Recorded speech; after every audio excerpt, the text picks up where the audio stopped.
मुख्यमंत्री एकनाथ शिंदे आणि नारायण राणे यांच्यामध्ये मुंबईत बंद दाराआड चर्चा। रत्नागिरी सिंधुदुर्गची जागा राणेला होणार या चर्चेच्या पार्श्वभूमीवर भेटीला महत्त्व।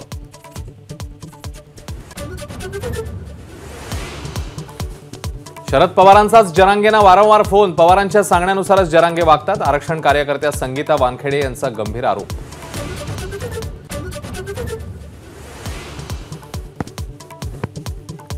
अजय बारसकर गावातल्या महिलांवर अत्याचार करतो, जरांगेंचा गंभीर आरोप। शिंदे फडणवीसांनी सुपारी दिल्याचा आरोप, तर सरकारला ट्रॅप लावायची गरज नाही, शंभूराज देसाईंचं प्रत्युत्तर।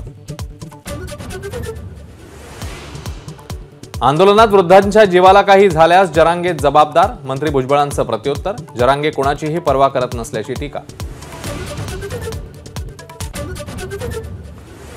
शिंदे फडणवीस सरकारकडून अदानींना मुंबई विकण्याचा घाट सुरू, संजय राऊत यांचा गंभीर आरोप।